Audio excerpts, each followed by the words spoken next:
नमो ज्ञानेश्वरा नमो ज्ञानेश्वरा। निवृत्ती वदारा सोपान देवा। मुक्ताबाई नमो त्रिभुवन पावनी। आद्यत्रय जननी देवांची जयांचे केलिया स्मरण। होय सकळ विद्यांचे अधिकरण।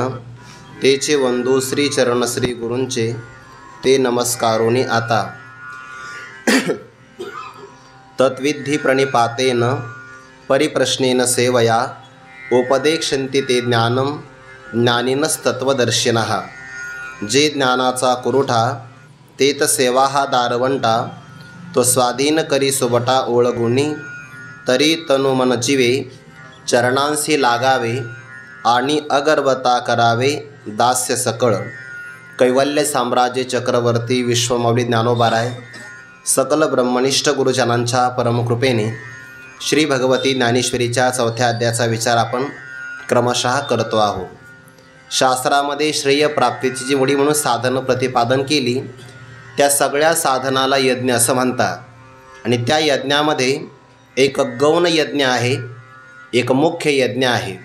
ज्ञान यज्ञ हा मुख्य यज्ञ आहे आणि त्याला सहाय्य करणारी बाकीची सगळी साधनं गौण यज्ञामध्ये त्यांचा समावेश होतो। भगवंतांनी त्याची निवड सांगत असताना 33व्या श्लोकामध्ये प्रतिपादन केलं। श्रेयान द्रव्यमयाद यज्ञाच ज्ञानयज्ञ परंतप सर्वं कर्माखिलं पार्थ ज्ञाने परिसमाप्यते। यावर ज्ञानोबाराय भाष्य करतात, ते द्रव्यादी याग किर होती परिज्ञान यज्ञाची सरीन पवती। शास्त्रामध्ये अनेक प्रकारची साधनं सांगितली। द्रव्याचा खर्च करणं हेही साधनच आहे, पण तो मात्र धर्मासाठी, त्याला यज्ञ असं म्हटलं जातं। असे शास्त्रामध्ये प्रतिपादन केलेले अनेक एक प्रकारचे यज्ञ निश्चित असतील, परंतु ते सगळे यज्ञ मात्र ज्ञानयज्ञाची बरोबरी करू शकत नाही। याकरिता ज्ञानोबाराय उदाहरण देतात, जसे की नक्षत्र तारकांकडे प्रकाशाची संपत्ती आहे। आकाशामध्ये सगळ्या प्रकारच्या तारका प्रकाशित होतात, पण सगळ्या तारका एकत्र जरी आल्या तरी पण दिनकराच्या जवळ सूर्याच्या तेजाची बरोबरी करू शकत नाही। तसं ज्या ज्ञानाद्वारे परमात्म दर्शन आपल्याला होतं, अशा ज्ञानाच्या बाबतीमध्ये बाकीची कोणती साधनं त्याची बरोबरी करू शकत नाही। किंबहुना परमार्थामध्ये केली जाणारी सगळ्या प्रकारची साधनं ज्ञानप्राप्तीपर्यंत येतात आणि एकदा ब्रह्मज्ञान प्राप्त झालं की ती सगळी साधनं संपुष्टामध्ये येतात। याचा अर्थ असा होतो, सगळ्या साधनांचं साध्य ब्रह्मज्ञान आहे आणि ब्रह्मज्ञान संपादन झालं की त्या साधकाला दुःखाची आत्यंतिक निवृत्ती आणि परमानंदाची प्राप्ती अशा स्वरूपाचा मोक्ष प्राप्त होतो। मोक्षासाठी जवळचं साधन आहे ज्ञान आणि त्या ज्ञानयज्ञाला सहाय्य करणारी बाकीची सगळी साधनं आहे। आता हे ज्ञान प्राप्त कसं करायचं या बाबतीमध्ये भगवंताने उपाय सांगितला। ज्यांना ज्ञान प्राप्त असेल त्यांच्या शरणागतीशिवाय दुसरा कोणताही उपाय नाही। व्यवहारामध्ये ज्या व्यक्तीकडे जे असेल त्याच व्यक्तीकडून ते प्राप्त केलं जातं की नाही। व्यवहारातलं उदाहरण आहे, जर तुम्हाला मातीचं भांडं मिळवायचं असेल तर कुंभाराकडे जावं लागेल, सोनाराकडे जाऊन उपयोग नाही। किंवा सुवर्ण अलंकार संपादन करायचं असेल तर सुवर्णकाराकडे गेलं पाहिजे, तेव्हा चर्मकाराकडे जाऊन उपयोग नाही। व्यवहारामध्ये जी वस्तू ज्याच्याकडे असेल त्याच्याकडूनच ती मिळवावी लागते आणि ती मिळवत असताना पराकोटीची नम्रतासुद्धा असावी लागते। जर जल संपादन करायचं असेल तर नदीकडे जा, फळ संपादन करायचं असेल तर एखाद्या फलाच्या वृक्षाकडे जा, तेज संपादन करायचं असेल तर सूर्याची उपासना करा। तसं ब्रह्मज्ञान संपादन करायचं असेल तर ब्रह्मज्ञानी पुरुषाला शरण जा। म्हणून भगवंताने सांगितलं, ज्ञानिनः तत्वदर्शिनः। शास्त्राचं ज्यांना समन्वयात्मक ज्ञान आहे आणि त्या ज्ञानाचा साक्षात्कारही ज्यांनी संपादन केला आहे, असा ब्रह्मवेत्ता महात्माच दुसऱ्या साधकाला परिपूर्ण ज्ञान देऊ शकतो। जे ज्ञानी आहे फक्त शब्दज्ञानी नाही, शब्दज्ञानाच्या बरोबर ज्यांना अनुभूतीचं ज्ञान आहे त्यांना म्हणतात ज्ञानिनः तत्वदर्शिनः। या श्लोकामध्ये जरी बहुवचनाचा विचार आला असेल तरी पण ते बहुवचन ज्ञानी महापुरुषांचा गौरव सांगण्याकरता आलेला आहे. साधकासाठी मुख्य उपदेश करणारे गुरु एकच असतात. त्यालाच अनन्य गुरु असं म्हणतात किंवा एकनिष्ठ असा भक्त म्हणतात. ते एकच गुरु उपदेश करतात, पण त्यांनी केलेल्या उपदेशाला बळकटी येण्याकरता जर तो अन्य असणाऱ्या सगळ्या पृथ्वी तलावरून काही शिकत असेल तर तो अनेक गुरूंचाही स्वीकार करू शकतो. परंतु अनेक गुरूंचा केलेला स्वीकार हा मननासाठी असतो, उपदेशासाठी मात्र एकच गुरु असतात. म्हणून दत्तात्रेयांनी आपल्या जीवनामध्ये 24 गुरु केलेले आहेत. तर ते अगोदर ब्रह्मज्ञान संपादन केल्यानंतर आपल्या ज्ञानाची बळकटी व्हावी किंवा दृढता संपादन व्हावी याकरिता तो केलेल्या गुरुजनांचा स्वीकार आहे. नाहीतर एकाच गुरूंकडून उपदेश केला तरी साधकाचं कार्य होऊ शकतं. कोणाला शंका येईल की भगवंताने अनेक वचन वापरलं आहे, ज्ञानिनः तत्वदर्शिनः, मग अनेक गुरूंचा स्वीकार करायचा का? करायचा काही अडचण नाही, पण मुख्य उपदेशासाठी मात्र गुरु एकच आहे. जसं की नाथ महाराजांनी म्हटलंय, गुरु सेवे लागी जाण शरण एका जनार्दन, त्रैलोक्याचे जीवन ज्ञानोबा माझा. एकच गुरु आहे, ज्ञानी आमचा गुरु राजा महाराव, म्हणती ज्ञानदेव तुम्हा ऐसे. उपदेशासाठी गुरु एक आहे, पण त्या उपदेशाला बळकटी येण्यासाठी ज्यांच्याकडून आपण जे शिकतो ते सुद्धा आपले गुरुच आहे. जो जो जयाचा घेतला मी गुण, तो गुरु म्या केला जाण. गुरुशी आले अपारपण, जग संपूर्ण गुरु दिशे. नाथ महाराजांच्या भागवतातली ओवी आहे. अनेक वचन जरी वापरलं, अनेक वचन, तरी ते त्यांच्या गौरवाकरिता वापरलं, त्याचा अर्थ वेगळा घ्यायचा नाही. मग अशा ब्रह्मज्ञानी महापुरुषांच्या जवळ जायचं, ज्यांची ब्रह्मनिष्ठता आहे, शब्दज्ञानामध्ये पारंगत आहे. जसं की नाथ महाराजांनी म्हटलं आहे, शब्दज्ञाने पारंगतो, जो ब्रह्मानंदे सदा डुल्लतो, शिष्य प्रबोधनी समरतो, यथोचितो निज भावे. असे महात्म्य असेल तर मग त्यांची सेवा करायची, त्यांना साष्टांग नमस्कार, दंडवत नमस्कार करायचा आणि यानंतर अवसर पाहिल्यानंतर त्यांना प्रश्न विचारायचा. प्रश्न विचारण्यासाठी समोरच्या व्यक्तीची प्रसन्नता पाहिली पाहिजे. बरेच माणसं घाईमध्ये प्रश्न विचारतात, समोरच्या व्यक्तीची मानसिकता आहे की नाही ते पाहतच नाही, किंवा त्याची काही आरोग्याची समस्या हे पाहत नाही, आपला दुराग्रह त्याच्यावर थोपवतात. असं नाही चालत. समोरचा व्यक्ती प्रसन्न असला पाहिजे तरच तो उत्तर देण्याकरता समर्थ आहे. किंवा एखाद्या प्रसंगाला जर आपल्याला उत्तर नाही दिलं तर धैर्य पण असलं पाहिजे की नाही. आपल्याला वेळ आहे म्हणजे त्यांनाही वेळच असतो असं काही नसतं. व्यवहारामध्ये ते व्यवहारही कळायला पाहिजे. परमार्थ कळण्याच्या अगोदर व्यवहार कळायला पाहिजे. वैकुंठवासी गुरुवारी गुलेभाऊ म्हणाचे पाठामध्ये, बोवाच्याला व्यवहारच कळत नाही त्याला परमार्थ कधी कळणार आहे. सगळ्यात अगोदर व्यवहार कळायला पाहिजे. वागावं कसं, वर्तन कसं असावं, म्हणजे आपल्या थोडंसं पुढे जाऊन सांगू का, आपल्या परमार्थाचं प्रॅक्टिकल म्हणजे व्यवहार असतो. प्रात्यक्षिक आहे तो. ते जे वर्तन ज्याला कळत नाही त्याला परमार्थ कधी कळणार आहे. जी माणसं व्यवहारात लबाड असतात ते परमार्थामध्ये प्रगती नाही करू शकत. परमार्थ हा प्रामाणिकपणाचा आहे, व्यवहार शुद्ध, परमार्थ शुद्ध. म्हणून परिप्रश्न करावा. ज्ञानोबाने पुढे सांगणारच आहे आपल्याला आता या ओव्यामध्ये. त्यांची सेवा का करावी, त्याचं कारण जे ज्ञानाचा कुरठा ब्रह्मज्ञान राहावं एवढी त्यांची अंतःकरणाची भूमिका आहे. ब्रह्मविद्या अंतःकरणामध्ये प्रतिष्ठित होते आहे, इतकं त्यांचं अंतःकरण शुद्ध आहे. असे महात्मे ब्रह्मज्ञानाचे मंदिर आहेत. आणि या मंदिरात प्रवेश करायचा असेल तर ओंबऱ्याठीतून प्रवेश केला पाहिजे की नाही. सेवा हा दारीवंटा, काया वाचा मनाने त्यांना अनुकूल कार्य करणं याला म्हणतात सेवा. आणि सेवा हा त्या ज्ञान मंदिरामध्ये प्रवेश करण्याचा उंबरठा आहे, तिथून प्रवेश करावा लागतो.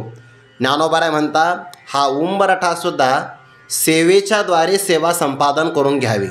श्री गुरुचे द्वार ते जयाचे सर्वस्व सार, गुरुसेवका सहोदर प्रेमी भजे. ज्ञानोबाऱ्यांची 13व्या अध्यायातली ओवी आहे. तो श्री गुरूंच्या चरणकमलाजवळ जाण्याचे अगोदर श्री गुरूंच्या घराचा दरवाजा, बस हेच आपलं जीवनाचं राहण्याचं ठिकाण आहे. श्री गुरूंचे द्वार ते जयाचे सर्वस्व सार, ते आपलं सर्वस्व आहे. आपला अधिकार फार मोठा नाही. गुरूंनी ज्याचं निर्गमन आगमन करत असताना ज्या उंबरठ्याचं ओलांडावा, बस तिथं राहावं, आपली जागा आहे. पराकोटीची नम्रता आहे, ते आपलं सर्वस्व सार आहे. स्वाधीन करी सोबटा ओळ गुणी, का सेवा करावी त्यांची, ज्ञानाचा कुरोठा आहे. सेवा कशी करावी, ज्ञानोबारांनी तोही भाव सांगितला 67 क्रमांकाच्या ओळीमध्ये. त्या ओळीतला काय भाव आपण काल परवा पाहिला होता. तरी तनु मनो जीवे चरणांशी लागावे, आणि अगर्वता करावे दास्य सकळ. इथपुढून येणाऱ्या ज्या ओव्या आहेत ना, 35व्या श्लोकावर येणारे सुद्धा ओव्या, खरं तर या ओव्यावरून आपलं संपूर्ण जीवन ओळून टाकावं, इतका पराकोटीचा भाव या ओव्यामध्ये आहे. जसं आपण म्हणतो नामा म्हणे ग्रंथ श्रेष्ठ ज्ञानदेवी, एक तरी ओवी अनुभवावी, तर त्या अशा ओव्या अनुभवायच्या आहे. आता एवढी एकच ओवी आपण आपल्या जीवनामध्ये घेतली. श्री गुरूंची आपल्याला शरणागती करायची आहे. कशी करायची म्हणे, शरीर चरणावर अर्पण करायचं, मन चरणावरच अर्पण करायचं. आणि जीवे शब्दाचे 2 अर्थ होतात. जीव म्हणजे प्राण आणि जीव म्हणजे आपला जीवभाव. चरणांशी लागावे, वास्तविक या ओवीतले पद 2च आहे. तनु मनो जीवे चरणांशी लागावे. एवढ्या अर्ध्या ओवीचा अनुभव येण्यासाठी सुद्धा एखाद्या साधकाचं पूर्ण आयुष्य समर्पित होईल, तरीसुद्धा ओवी पूर्ण होणार नाही. पराकोटीचा भाव आहे. आणि दास्य सकळ करावे, सगळ्या प्रकारची दास्यत्वाच्या भूमिकेतून सेवा करावी. परंतु सेवा करत असताना ज्ञानोबाने आणखीन एक पद ठेवलं आहे, त्यामध्ये अगर्वता. सगळ्यात महत्त्वाचं पद आहे. सेवा करावी, पण सेवेचा अभिमान होता कामा नये, गर्व होता कामा नये. ज्याला गर्व झाला त्याच्या सेवेला महत्त्व राहत नाही. उदाहरण दिलं तर म्हणजे लक्षात येईल. एखाद्या व्यक्तीकडे 10 किलो तूप आहे आणि त्या तुपामध्ये फक्त रॉकेलचा 1 थेंब पडला, तर तो 1 थेंब ज्याप्रमाणे संपूर्ण तुपाला नष्ट करतो. किंवा दुसरं उदाहरण, एखादा व्यक्ती सुंदर आहे, सर्वांगाने सुंदर, फक्त रुपयाचं नाणं जेवढं असावं तेवढा त्याच्या अंगावर कोड फुटलेला आहे. जसा तो थोडासा कोड सौंदर्याला खाऊन टाकतो, रॉकेलचा 1 थेंब सगळ्या तुपाला नष्ट करतो, तसा गर्व जर जीवनामध्ये आला, ते गर्व म्हणजे अभिमान, हे आसुरी संपत्ती आहे. दंभो दर्पोभिमानश्च क्रोधपारुष्यमेवच अज्ञानमच्या अभिजातस्य पार्थसंपदमासुरीम. मनुष्याला कशाचाच गर्व होऊ नये. आपण करत असलेलं कर्मसाधना गर्व होऊ नये. कर्तृत्वाचा मद म्हणजेच गर्व आहे. कर्म करताना गर्व नसावा, उपासना करतानाही गर्व नसावा, तुम्ही साधना करता त्याचा गौरव नसावा, ब्रह्मज्ञान संपादन झालं तर अजिबात गर्व नसावा. ते काही दाखवण्याची गोष्ट नाही आहे. ज्या व्यक्तीला ब्रह्मज्ञान पचविता येतं तो मनुष्य शांत राहत असतो. काल परवा आपण विचार केला, जोपर्यंत तांदळाचा भात शिजत नाही तोपर्यंत तो आवाज करतो बघा, बुडबुडी येतात त्यामध्ये. आणि जर तो परिपक्व झाला, त्याच्यावर आपण झाकण ठेवलं की तो मुरतो. मुरलेला भात आवाज नाही करत. जोपर्यंत आवाज करतो तोपर्यंत त्यामध्ये परिपक्वता आलीच नाही. कोणताच गर्व नसावा, विद्येचा नाही, परोपकाराचा नाही, साधनेचा नाही, किंवा मला गर्व नाही याचाही गर्व नसावा. बऱ्याचदा असंही होऊ शकतं, मला गर्व नाही, मला अजिबात अहंकार नाही, याचाच अहंकार होऊन जातो, कळतही नाही. आणि या अहंकाराचं आश्चर्य आहे. नवल अहंकाराची गोठी विशेषेन लगे, अज्ञानापाठी सज्ञानाचे झोंबे कंठी, नाना संकटी नाचवी. अहंकाराचा आश्चर्य म्हणे, अज्ञानी पुरुषाच्या मागे अहंकार जास्त लागत नाही, लागतो आहे ज्ञानी पुरुषाच्या पाठीमागं. ते घरामध्ये मांजर असते, म्हणजे घरामध्ये उंदरांचा सुसवाट केव्हा होतो, मांजर आजारी पडलं तर. असं एका महात्म्याने शोध लावला आहे, पुढं सांगतो. आणखी एक भाव त्याच्यामध्ये, घरामध्ये उंदरं खेळतात बघा. मेलेला जो उंदीर असतो ना त्यावर मांजर नजर नाही ठेवत, कारण तिला माहिती आहे आपलंच गिऱ्हाईक आहे. जो टुनटुन उड्या मारतो जास्त, या बिळातून त्या बिळात, त्या बिळातून या बिळात, दरवाजातून खिडकीवर, असा जो उंदीर पळत राहतो, मांजर त्याच्यावर नजर ठेवते. त्याला माहिती आहे मेलेला उंदीर तर आपलंच गिरायक आहे. तसं मायेला, अहंकाराला माहिती आहे आज्ञेने तर आपलंच गिरायक आहे. पण जास्त बडबड करतो असा जो ज्ञानी आहे ना, फार म्हणतो मी ब्रह्म आहे, मी ब्रह्म आहे, किंवा मी फार मोठा कर्मठ आहे, मी चांगल्या प्रकारचा अष्टांग योगी आहे, मी उपासक आहे, असा पराकोटीचा अहंकार धारण करत असेल तर तो अहंकार त्याच्या पाठीमागा लागतो. म्हणून शब्द ठेवला हे सूत्र ज्ञानोबाच्या जीवनातलं. दास्य सकळ करावे, काया वाचा मनाने सगळ्या प्रकारची सेवा करावी, पण नम्रताही त्याच्याबरोबर असावी. ज्याच्याकडे विद्या असते त्या विद्येला शोभा विनयाने आहे. विद्या विनयेन शोभते. विद्येच्या बरोबर विनय संपन्नता असावी, नम्रता असावी, तेव्हा ती विद्या चांगल्या प्रकारे फल देते. श्रीमद आद्य जगद्गुरू शंकराचार्य महाराजांकडे काही भाविक आले आणि त्यांनी सांगितलं, महाराज तुमच्याकडे अथांग ज्ञान आहे म्हणे. अथांग ज्ञान, या समुद्राप्रमाणे तुमच्याकडे ज्ञान आहे. आचार्याने आपला दंड घेतला, समुद्रामध्ये फक्त बुडवला, पुन्हा काठावर आले. म्हणजे या समुद्रात पाणी किती आहे? अथांग आहे. आणि या दंडाला पाणी किती लागलं? थेंबभरच लागलं. जसं या दंडाला थेंबभर पाणी लागलं तेवढंच ज्ञान माझ्याकडं आहे. ज्ञानाचा सागर तर परमात्मा आहे. याला म्हणतात अगर्वता. पराकोटीचं ज्ञान आहे, पण ज्ञानाच्या बरोबर विनम्रतासुद्धा आहे. हे ज्ञान संपादन करायचं असेल तर त्याला समर्पण असावं लागतं. गुरुवारी डॉक्टर बाबा एक भाव सांगत असतात, समर्पण म्हणजे सर्पण.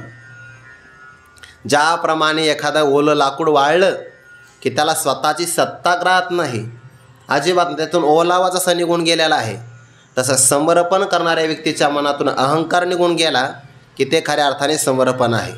मग ते समर्पण कसं करायचं? शरीराचं. काल आपण भाव पाहिला, श्री गुरूंच्या अनुकूल असणारं कार्य करत असताना गोरक्षनाथांनी आपला डोळा काढून दिला आहे. कशा करता? की गुरूंना वडे आवडले आणि त्या वड्याच्या मोबदल्यामध्ये ती स्त्री म्हणली, नाही नाही फुकट येत नाही अन्न, तुला काहीतरी द्यावं लागेल. काय पाहिजे? मग डोळा काढून दे. दिला काढून. तनू शरीर अर्पणाचा प्रकार आहे. त्यानंतर आहे मन अर्पण. अज्ञानी पुरुषाची विचार सागरात व्याख्या आली. अज्ञानी पुरुषाची आपल्या उपास्य दैवतावर फार मोठी श्रद्धा असते आणि त्या उपास्य दैवतेचं तो कायम आपल्या मनाने ध्यान करतो. तसं श्री गुरूंचं आपलं मनाने ध्यान करणं या प्रकाराला मन अर्पणाचा प्रकार म्हणतात. जयांचे केलिया स्मरण, होय सकळ विद्यांचे अधिकरण, तेचे वंदो श्री चरण श्री गुरूंचे. त्यांना मन अर्पण करायचं. ज्ञानोबांनी 15व्या अध्यायामध्ये म्हटलं बघा, माझी तनु आणि प्राण या दोन्ही पाऊवा लेऊ श्री गुरुचरण, करू भोग मोक्ष निंबवलो न पायात तया. काय भाव आहे? माझं शरीर आणि माझं प्राण या दोन गोष्टी माझ्या श्री गुरूंच्या चरण पादुका आहे. एवढा भाव जरी ऐकला तरी मनुष्य भाव संपन्न होऊ शकतो. काय भाव आहे? श्री गुरूंच्या चरणकमलावर ज्या पादुका निर्माण करायच्या आहे त्या एका पादुकीच्या ठिकाणी माझं शरीर आहे आणि एका चरणकमलाच्या पादुकीच्या ठिकाणी माझा प्राण आहे. माझी तनु आणि प्राण या दोन्ही लेवू श्री गुरुचरण, चरणाच्या पादुका करायच्या आहे. मन अर्पणाचा प्रकार आहे. आणि त्यानंतर आहे जीवे. आपलं जीवत्व अर्पण करायचं. म्हणायचं ज्ञानदेव म्हणे गुरुचा मी दास. मीपणा म्हणजे जीवपणा आणि तो जीवपणा त्यांच्या चरणावर अर्पण केला की तनु मनु जीवे चरणांशी लागावे हा एक अर्थ होतो. आणि जीवे शब्दाचा आणखीन एक अर्थ आहे प्राण अर्पण करण्याचा प्रसंग जरी आला तरी त्यांच्याकरता प्राणही अर्पण करायचा एवढी तयारी आहे. प्राण अर्पण करायचा म्हणजे आत्महत्या करायची असा अर्थ नाही. समर्पणाचा पराकोटीचा भाव दाखविण्यासाठी प्राण अर्पण करण्याची तयारी आहे. म्हणजे सर्वात जास्त मनुष्याला प्राण आवडतो.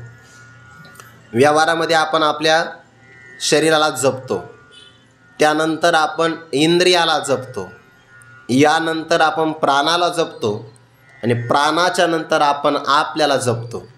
व्यवहारामध्ये असं घडतं, एखादा रोग झाला आणि वैद्याने आपल्याला सांगितलं पाय कापावा लागतो. तो काय म्हणतो, पाय कापा मला वाचवा. एखाद्या प्रसंगाला त्याने अहो तुमचा डोळा काढावा लागतो, डोळा काढा पण मला वाचवा. नाहीतर रस्त्यावर जर दगडफेक होत असेल तर माणसं डोळ्यावर झाकून घेतात. का? इंद्रिय वाचले पाहिजे. हाताला लागलं तरी चालेल, म्हणजे शरीरापेक्षा इंद्रियावर प्रेम आहे. माणसं म्हणतात डोळा गेला तरी चालेल, माझा प्राण वाचवा. दवाखान्यात म्हणतात ना लोक, पैसा किती लागू द्यावं, फक्त या व्यक्तीचा प्राण वाचला पाहिजे. म्हणजे प्राण महत्त्वाचा आहे. आणि कधी कधी मनुष्य प्राणाचाही त्याग करतो. जसं की एखादा देशाचं रक्षण करणारा सैनिक प्राणाचं त्याग करतो आहे. कशासाठी? देशावर अत्यधिक प्रेम आहे. किंवा एखादा स्वर्गाची कामना धारण करणारा पुरुष अग्नीमध्ये प्राण समर्पित करतो आहे.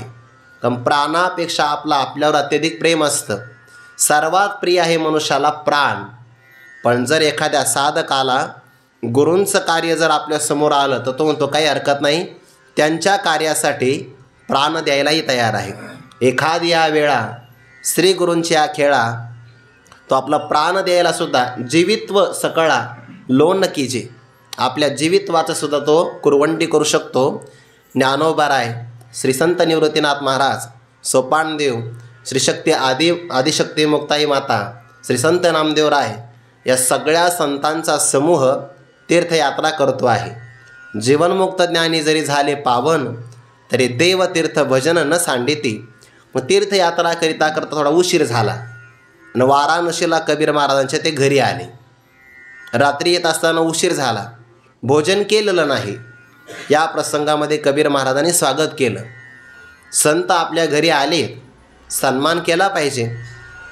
चरण प्रक्षालन केलं, स्वागत सत्कार झाला. आणि यानंतर संतांना जेवण तयार करायचं आहे. धर्मपत्नीला सांगितलं स्वयंपाक करावा. त्याने सांगितलं स्वामी सामुग्री जर असेल तर स्वयंपाक करायला मला अडचण नाही, पण आपल्या घरात सामुग्रीचं नाही. म्हणजे शेजारच्या लोकांकडून आपण मागू तर शेजारचे लोक आपली चेष्टा करतील. संत तुमच्या घरी आले आणि तुमच्याकडे एवढीसुद्धा सामुग्री नाही, चेष्टा होईल. शेजारच्याकडं मागता येत नाही, उशीर झाला आहे. संत उपवाशी राहिले तर सत्वाची हानी होईल. काय करावं? कबीर महाराजांचे पुत्र कमाल महाराज जवळ आले आणि सांगितलं बाबा आपण एक काम करू, आपल्या गावातला जो व्यापारी सावकार आहे ना वाणी, त्याच्याकडे जाऊ. अरे पण आता उशीर झाला तर एवढ्या उशिरा काही दुकान उघडणार नाही. मी कुठं म्हणतो दुकान उघडायचं, दुकान उघडायचंच नाही, मग दुकान फोडायचं. मग काही लोक म्हणतात दुकान फोडणं चांगलं आहे का? ज्ञानोबाऱ्या जर जेवणार असेल तर मग फोडा काही हरकत नाही, पण ज्ञानोबाऱ्या जेवणार असतील तर हा नाही तर मग महाराजांनी सांगितलं पाठामध्ये दुकान फोडायचं. मग काही लोक पेट्या फोडतात, ते नका करू. माझा फक्त भाव ध्यानात ठेवा काय आहे तो. ते म्हणले आपल्याला फक्त काय करायचं, दुकानाची भिंत फोडली बघा आणि जेवढी संतांना आवश्यक असेल तेवढी सामुग्री घेतली. पण पुन्हा जाताना विचार केला स्वार्थासाठी नाही. संत जेवले पाहिजे एका वेळेस, तेवढी सामुग्री बरोबर घेतली. पण या दरवाजातून आणखीन एखादा चोर खरा जर आला तर तो या पैशावर हात साफ करू शकतो. जाता जाता त्या कमाल महाराजांनी सावकाराला उठवलं त्या वाण्याला आणि सांगितलं झोपू नको, तुझं दुकान आम्ही फोडलेलं आहे, येतो आता. असं त्याला जागं केलं आणि येतो म्हटले. निघाले. आता जाताना छिद्र लहान आकाराचं होतं, प्रवेश केला, वाणी जागा झाला आहे आणि कमाल महाराज भिंतीच्या बाहेर आले. फक्त मस्तकच बाहेर आलं. समोरून कबीर महाराज त्याला हात देतात आणि पाठीमागून तो वाणी मागे पायाला खेचतो आहे. कमाल महाराजांनी सांगितलं बाबा एक काम करा, जर या वाण्याने मला पकडलं आणि माझा परिचय झाला तर चोर म्हणून सगळ्या गावात आपली प्रसिद्धी होईल आणि आपल्या घरी कोणी भोजन करणार नाही. एक काम करा, जेणेकरून माझा परिचय याला होणार नाही आणि संतसुद्धा जेवल्याशिवाय राहणार नाही. असं एक काम करा, तुमच्या हातामध्ये तीक्ष्ण शस्त्र आहेच की नाही, माझं मस्तक कापा. परिणाम मस्तक घेऊन जा, संत जेवतील आणि या वाण्याला काही माझा परिचय होणारच नाही. दोन्ही कार्य साध्य होऊन जाईल की नाही. कबीर महाराज सांगितलं तू माझा पुत्र आहे पण तसंही शरीर नाशिवंतच आहे. जर संतांच्या सेवेसाठी शरीर कामी येत असेल तनु मनो जीवे चरणांशी लागावे तर प्राण अर्पण करायला सुद्धा माझी तयारी आहे. कबीर महाराजांनी तेच कार्य केलं. पुत्रमोह होता, पण त्याहीपेक्षा संतांच्या सेवेची आवड अधिक आहे. करील ते काय नव्हे महाराज. ज्ञानोबाचं सामर्थ्य माहिती आहे. धर्मपत्नीकडे आले, मुलाचं मस्तक हातात दे आणि त्याला सांगितलं, फक्त सकाळपर्यंत संत जेव्हा वाराणसीतून बाहेर जातील तोपर्यंत फक्त रडायचं नाही. एकदा संत आपल्या घरातून पुढच्या प्रवासाला निघून गेले की मग अगदी मोकळ्या मनाने रडायचं. आई आहे ती. हिमालय पर्वत आपल्या हृदयावर ठेवला आणि त्या मुलाचं मस्तक झाकलं. स्वयंपाक केला, संत जेवले, रात्रभर विश्रांती झाली, सकाळचे स्नान झाले, नित्यनेम उरकला आणि पुढच्या प्रवासाला संत निघणार. तोपर्यंत रात्री या वाण्यानी ते कमाल महाराजांचं शरीर पकडून ठेवलं होतं. राजाला सांगितलं चोर आहे, पण चोरांचा मुख्य सरदार त्याने परिचय होणे म्हणून मस्तकच कलम केला आहे. पण राजा मला एक काम करा, किती केलं तर शरीर चोराचंच आहे की नाही. याने जर गुन्हा केला असेल तर सुळावर जाण्याची शिक्षा द्या. मस्तक नाही, त्या धडाला सुळावर ठेवलं. अनुकुचीदार स्तंभ असतो त्याच्यावर शरीराला ठेवायचं. मग तो शरीराला असा विदीर्ण करत जातो. शरीर ठेवलं आहे बघा सकाळपर्यंत. सकाळी ज्ञानोबा त्या रस्त्याने चालले. ज्ञानोबारांच्या अंगावरचा वारा कमाल महाराजांच्या शरीराला स्पर्श करता झाला. स्पर्श केल्याबरोबर मस्तक नव्हतं, त्या शरीराने पुन्हा 2 हात जोडले आणि ज्ञानोबारांना नमस्कार केला. मस्तक नव्हतं बरं, म्हणजे मस्तक नसताना सुद्धा ते शरीर नमस्कार करू शकतं. हल्लीच्या काळात बऱ्याच लोकांना मस्तक आहे, पण नमस्कार कुठं करावा हेही कळत नाही. मस्तकच नाही, फक्त दिसायचा आकार आहे. ते मस्तक म्हणजे फक्त हेल्मेट ठेवण्याची जागा आहे, बाकी काही नाही. नमस्कार केला आणि मग ज्ञानोबारांनी विचारलं हे कोण आहे. कबीर महाराजांनी सांगितलं हे तुमचा भक्त आहे. हा तुमचा भक्त आहे. तनु मनो जीवे चरणांशी लागावे. भक्त आहे म्हणजे कोण आहे. आणि मग सगळा इतिहास सांगावा लागला. ज्ञानोबाराय म्हणले मस्तक कुठं आहे. म्हणे घरी आहे, आणा. मस्तक आणलं, जोडलं आणि फक्त ज्ञानोबारांनी कृपादृष्टी केल्याबरोबर मेले माणूस जित उठवीन त्या मृत असणाऱ्या शरीरामध्ये प्राणसंचार झाला. आता हे कबीर महाराजांनी ज्ञानोबारांची केलेली सेवा म्हणजे कशी आहे. जीवे चरणांशी लागावे, तनु मनो जीवे चरणांशी लागावे आणि अगर्वता करावे. दास्य सकळ, कोणत्याही प्रकारचा गर्व न होऊ देता सगळ्या प्रकारची सेवा करावी. देवाला पृथ्वीचं फार मोठं ओझं नाही होत, अनंत ब्रह्मांडाचं ओझं नाही होत, पण देवाला अभिमानाचं मात्र ओझं होतं बरं. तिळमात्र जरी होय अभिमान, मेरुत समान भार देवा. अभिमान तिळमात्र असेल, देवाला तो मेरू पर्वतापेक्षा मोठा वाटतो आहे. तिळमात्र जरी होय अभिमान, मेरुत समान भार देवा. अगर्वता करावे, दास्य सकळ, सकळ प्रकारची सेवा करावी. पण सेवा करत असताना कोणत्याही प्रकारचा गर्व किंवा अभिमान होता कामा नये. कोणताच अभिमान नसावा. जर गर्व झाला तर त्या सेवेला मोल राहत नाही. गर्व थोडासा सुद्धा दिसायला पण दिसूसुद्धा देत नाही. नम्रता असावी. भागवतामध्ये धनाच्या पाठीमागे 15 अनर्थ सांगितले आहे. त्या अनर्थामध्ये गर्व एक आलेला आहे. गर्व, त्यामध्ये सेवेचा सुद्धा गर्व येऊ शकतो की मी गुरूंचा अनन्य सेवक आहे, माझ्यासारखी सेवा जगात कुणीच करत नाही. असा भाव जरी आला तरी त्या गर्वाचा भाव आला की मनुष्याला नम्रता राहत नाही. अगर्वता करावे, दास्य सकळ. आणि बघा या शब्दाला महत्त्व फार मोठं आहे. मग, हा मग शब्द मग येत असतो.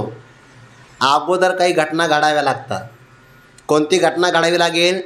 पहिल्यांदा ते ज्ञान गा पै भरवे, जरी मनी आथी जाणावे, हे यावं लागेल. ज्ञान बरवं आहे, ते बरवं ज्ञान मला जाणण्याची इच्छा आहे. मग जाणण्याची इच्छा त्याला जिज्ञासा म्हणतात. जिज्ञासेनंतर संता ते भजावे सर्वस्वेशी, हे घडावं लागेल. हे झाल्यानंतर सेवा हा दारिवंटा, तो स्वाधीन करी सुबटा उळ गुणी.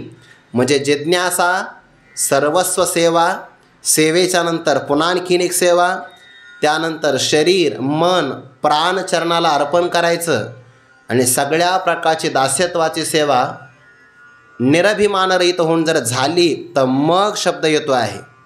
हा मग शब्द जरी चौथ्या ओळीमध्ये आला असेल तरी पण हा मग शब्द येण्याकरता कधी कधी सगळं आयुष्य निघून जाईल.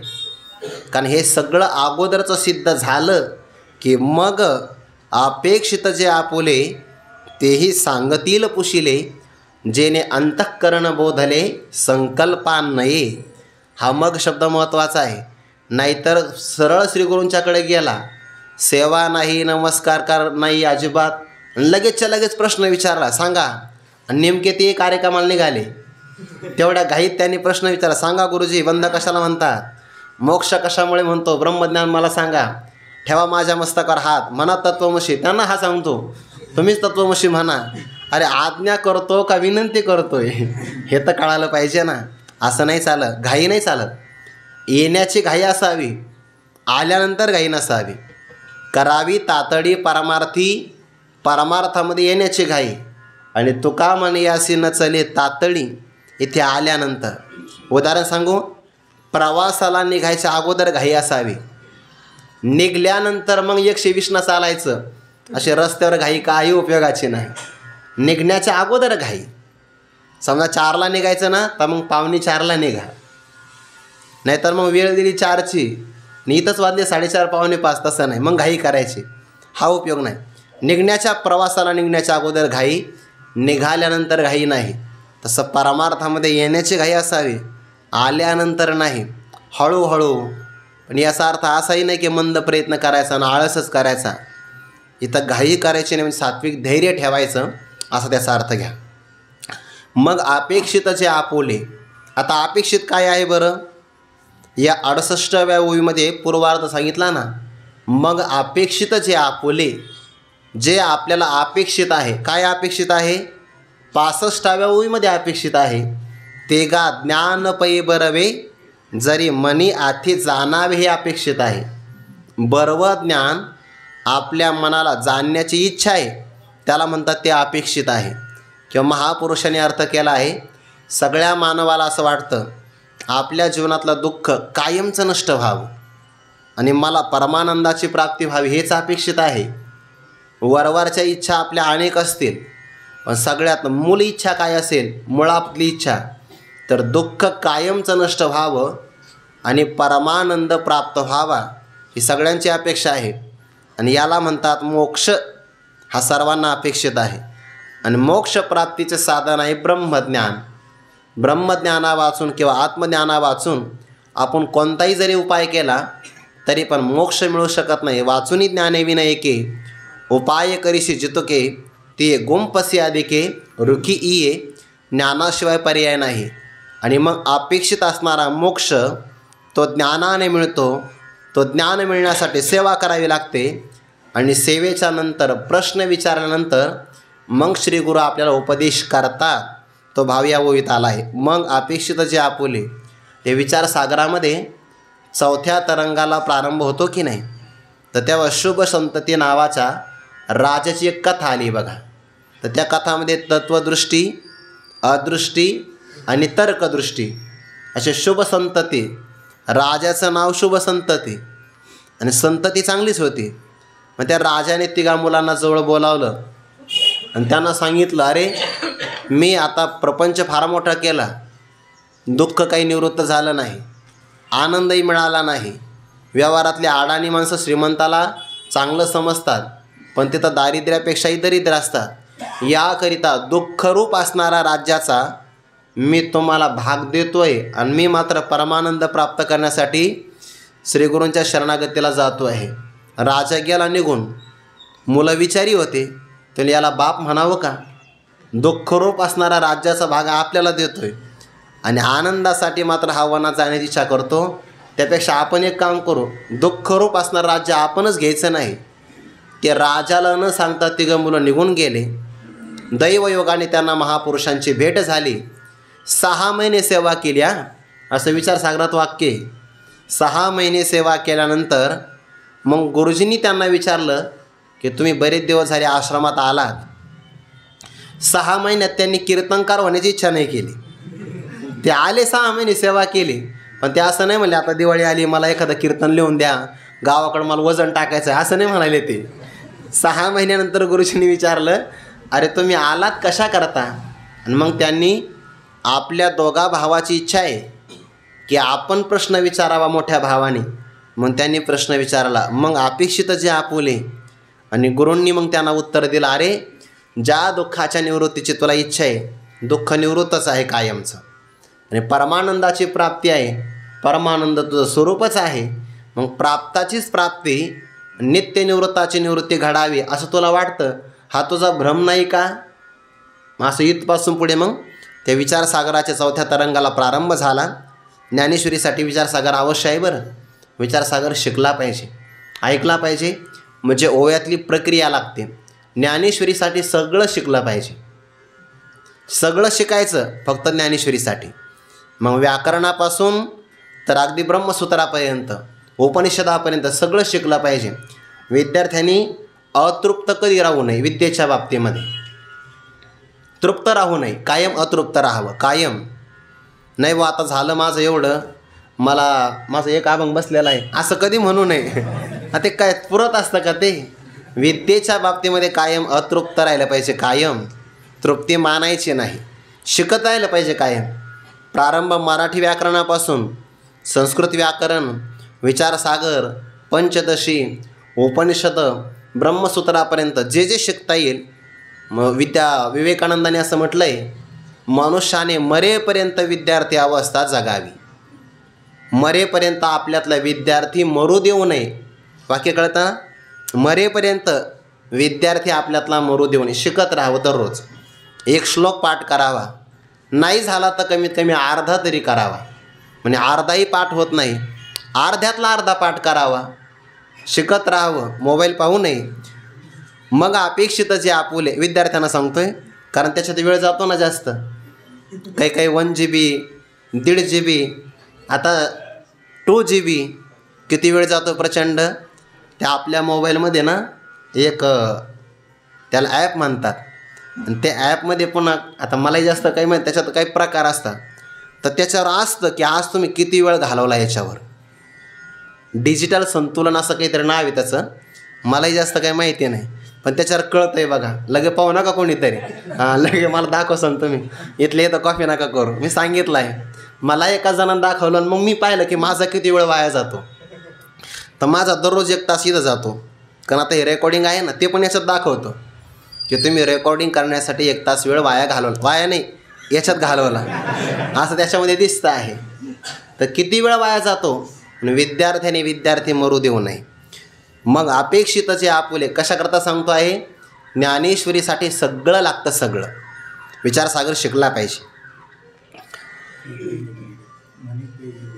मने कै हे बिरडे फिटेल, कै तो स्वामी भेटेल, युगाहुनी वडील निमिष मानी.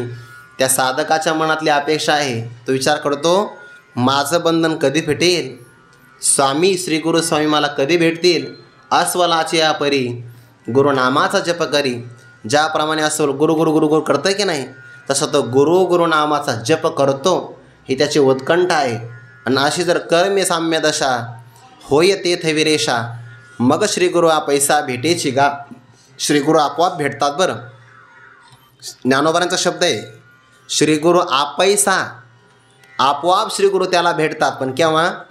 त्याची योग्यता अगोदर तयार असेल तर. मग विवेक वैरागी ही योग्यता आहे, ती संपादन झाली की श्री गुरु आपल्या जीवनात येतातच. मग त्यांची सेवा करायची, आणि त्यांनी जर आपल्याला आज्ञा केली की तुझ्या मनात काही इच्छा आहे का, काही विचारावंसं वाटतं, मग विचारायचं. मग ते देण्याकरता उदार आहेत. मग अपेक्षित जे आपुले संसार बंधाची निवृत्ती आणि परमानंदाची प्राप्ती, हे जे आपलं अपेक्षित आहे, हे विषयी पुरुषाला अपेक्षित नाही, पामराला हे अपेक्षित नाही. हे अपेक्षित कोणाला आहे? मुमुक्षु पुरुषाला. पामर विषयी जिज्ञासू आणि मुक्त, मुक्त तर मुक्तच आहे, ते संत आहेत. पामराला विषयाची इच्छा आहे, निषिद्ध असो किंवा कोणताही असो. विषयी पुरुषाला स्वर्गातल्या दिव्य सुखाची इच्छा आहे, ते त्याचा अपेक्षित आहे. पण साधकाला मात्र मोक्ष अपेक्षित आहे. मग अपेक्षित जे आपुले तेही सांगतील पुशिले, ते आपल्याला सांगतील, पण केव्हा? पुशिले.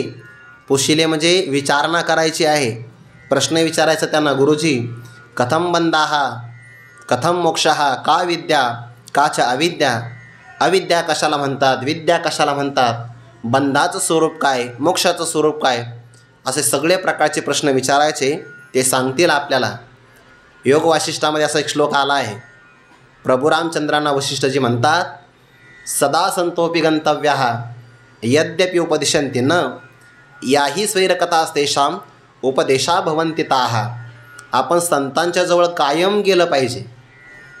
यद्यपि त्यांनी आपल्याला उपदेश केला नाही तरी चालेल, पण कायम गेलं पाहिजे. संतांच्या जवळ कायम जावं. का बरं?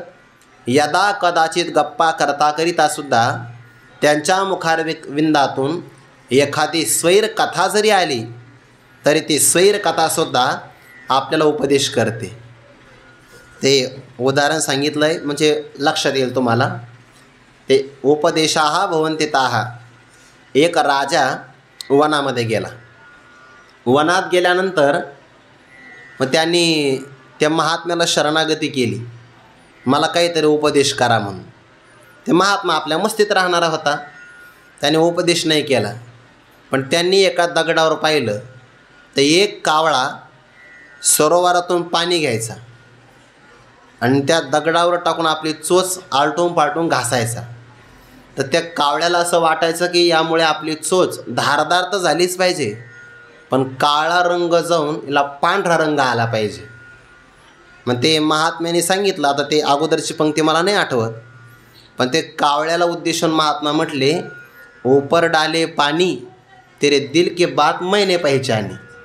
असं महात्मा म्हटले आणि ते राजाने ऐकलं. ऊपर डाले पाणी आणि तेरे दिल के बात मैंने पहचानी. एवढाच त्यांनी मंत्र घेतला ना आला घरी. त्याला बहुतेक महात्म्याने मला हा उपदेश केला आहे. एवढाच उपदेश, ऊपर डाले पाणी तेरे दिल के बात मैंने पहचानी. एवढंच वाक्य तो घरून घेऊन आला.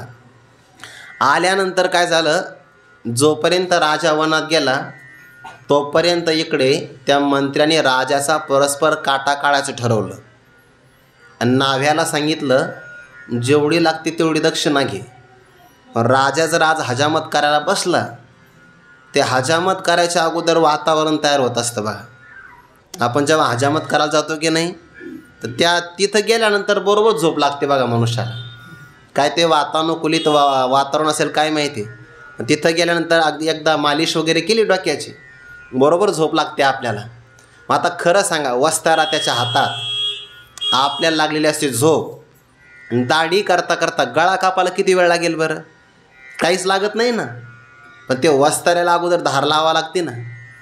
ते धार लावता लावता त्याचा आवाज होऊ लागला वस्ताऱ्याचा त्या सहानेवर.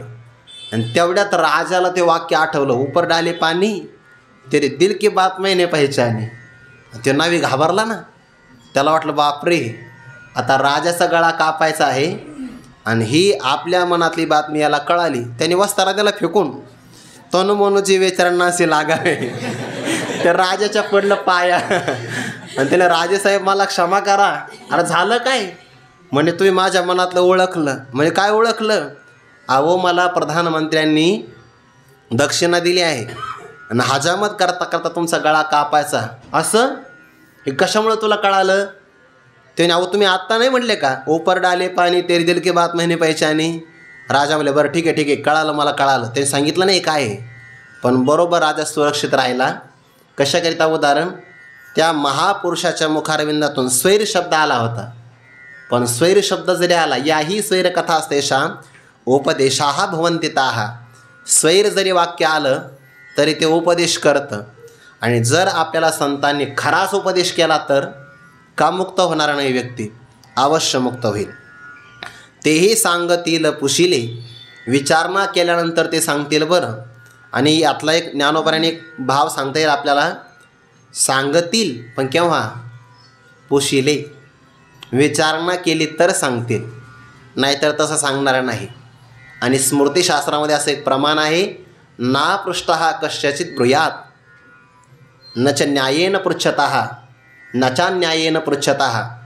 एखादा अन्यायाने विचारत असेल अन्यायाने, न च अन्यायेन पृच्छतः, अन्यायाने विचारत असेल तरी सांगू नये, आणि जर विचारलं नाही तरी सांगू नये. विचारलं नाही अजिबात सांगायचं नाही. एखाद्याने विचारलं पण अन्यायाने विचारलं तरी सांगू नये. कधी कधी काही लोक आपलं प्रवचन कीर्तन झालं का काही लोक आपल्याला विचारतात, पण ते विचारणं जिज्ञासेनं नसतं, ते आपल्यावर वजन टाकण्यासाठी असतं. म्हणजे हे अन्यायानं विचारणारं आहे, न्यायमार्गाने नाही. म्हणजे त्याला पाहायचं असतं की महाराज किती पाण्यात आहे, यासाठी ते कधी कधी विचारतात आपल्याला. कीर्तनातलं एखादं प्रमाण सांगतात आपल्याला, त्या प्रमाणाला जोडून एखादं प्रमाणही सांगतात. म्हणजे याचा अर्थ असा नाही की तुम्ही कोणी सांगू नये, मी कीर्तनातलं सांगतोय. आणि सांगितल्यानंतर आपण एखादं उत्तर योग्य दिलं की मग त्यांचा एखादा गुह्य प्रश्न असतो.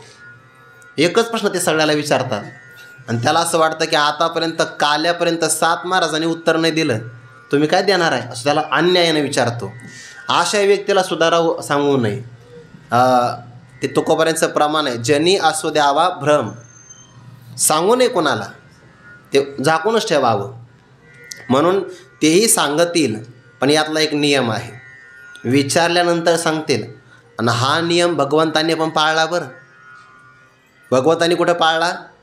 पहिल्या अध्यायात, दुसऱ्या अध्यायामध्ये. आणि नंतर हा नियम भक्तराज अर्जुनाने म्हटलं आहे, कार्पण्य दोषो पहत स्वभाव पुढे पृच्छामी. मी तुम्हाला विचारतो आहे, मग विचारलं की नाही मग सांगतील. अपेक्षित जे आपुले तेही सांगतील पुशिले. तेही जे अपेक्षित आहे ते नक्की सांगतील, पण विचारणा केल्यानंतर. आणि मग अर्जुनाने जे विचारलं ते कसं विचारलं? प्रभो हे सकळ कुळ देखोनी, जो शोक ओपनला असे मनी, तो तुझ्या वाक्या वाचुनी न जाये आणिकी. मी आतापर्यंत पृथ्वी संपादन केली, मला देवाचं निष्कंटक राज्य मिळालं, धनधान्य समृद्ध पृथ्वीचं राज्य मिळालं, तरी पण माझ्या इंद्रियांना शुष्क करतो आहे. असा शोक जाईल असा मला उपाय सापडत नाही.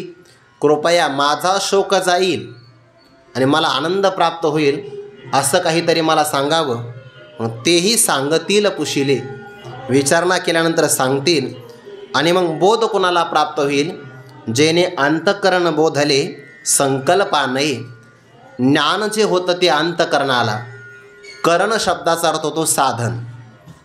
ज्ञानप्राप्तीचं साधन आपल्या आत आहे, म्हणून त्याला अंतःकरण म्हणतात. अंतःकरण इकडं तिकडं जाऊ नये. मग अपेक्षित जे आपुले तेही सांगतील, ते आपल्याला सांगतील, पण केव्हा? विचारणा केल्यानंतर. आणि एकदा त्यांनी जर आपल्याला उपदेश केला तर ते उपदेश करत असताना त्यांच्या हातवटी आहे. ते कधी कधी आपल्याला शब्द कृपेने उपदेश करतात, तर आलिंगन कृपा, नेत्रकृपा, हस्तकृपा, अनेक प्रकारच्या कृपा आहे. आलिंगन दिलं तरीसुद्धा ये हृदयीचे ते हृदय घातले असंही होऊ शकतं. शक्तिपात याला म्हणतात. किंवा कृपादृष्टीनं पाहतात, कृपा कटाक्षे न्याहाळिले, आपुल्यापदी बैसविले. किंवा हात ठेविला मस्तकी, देवने प्रसाद देवने केले सुखी. हस्तकृपा आहे, आलिंगन कृपा आहे, नेत्रकृपा आहे, आणि सगळ्यात महत्त्वाचे वाक्यकृपा, याला शाब्दिक कृपा असं म्हणतात बरं. श्री गुरूंनी विचारल्यानंतर मग साधकाला ते उपदेश करतात. विवेक वैराग्य समाधी षटक आणि मुमुक्षुत्व या साधनाने तो साधक संपन्न आहे. आणि श्रोत्रिय ब्रह्मनिष्ठ कृपाळू या भूमिकेतून श्रीगुरूजवळ आलेले आहेत. आणि मग उत्तम अधिकाऱ्याला श्रीगुरू जेव्हा उपदेश करतात त्या उपदेशामध्ये महावाक्य एक येतं. वाक्याचे प्रकार 2 आहे, एक अवांतर वाक्य, एक महावाक्य. जीवाच्या आणि ईश्वराच्या स्वरूपाचं प्रतिपादन करतं, त्याला अवांतर वाक्य म्हणतात. आणि जीवाच्या ईश्वराच्या ऐक्याचं प्रतिपादन करतं, ज्याला जीव ब्रह्मैक्य ज्ञान असं म्हणतात. मग ती 4 वेदाचे 4 महावाक्य आहेत. आपण ही पूर्वी एकदा पाठात ऐकलेली आहेत. प्रज्ञानम ब्रह्म, अयमात्मा ब्रह्म, अहम ब्रह्मास्मी आणि तत्वमसी. हे महावाक्य श्रीगुरूंच्या मुखारविंदातून आलं आणि अधिकाऱ्याच्या श्रोत्राशी त्याचा संबंध झाला की त्या महावाक्यामध्ये असणारं वाक्य आहे की नाही, तत् त्वम असी, त्या तत्पदाचं लक्ष ब्रह्मचैतन्य. त्वम पदाचं लक्ष कुटस्थ चैतन्य. आणि मग वाच्यार्थाचा परित्याग करून लक्षार्थामध्ये असणारं जे ऐक्य सांगतात ना, तत्वमसी, तत्वम असी, ते तू आहेस, याचा अर्थ ते ब्रह्मचैतन्य, तो कुटस्थ चैतन्य, दोघे स्वरूपाने एकच आहे.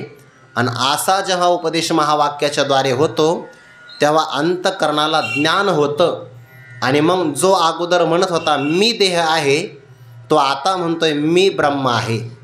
आणि एकदा हा ब्रह्मत्वाचा बोध झाला की परत ते अंतःकरण मी देह संबंधी माझे अशा संकल्पावर येत नाही.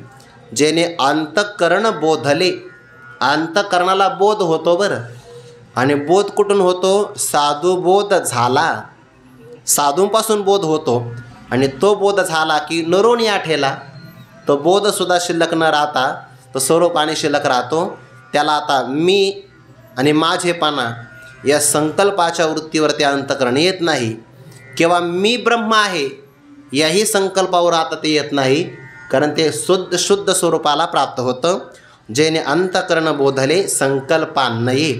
म्हणून भगवंताने आग्रह केला की ज्ञानी पुरुषाला शरण जावं आणि ते ज्ञान संपादन करावं. त्यांना शरण का जावं, त्यांच्याकडून ते ज्ञान संपादन का करावं, असं आणखीन काही विचार सांगणार आहे. ते चिंतन आपण उद्या करू. पुंडलिक वरदारी विठ्ठल श्री ज्ञानदेव तुकाराम मौली ज्ञानेश्वर महाराज की जय. जगद्गुरु तुकाराम महाराज की जय. सद्गुरु जोग महाराज की जय.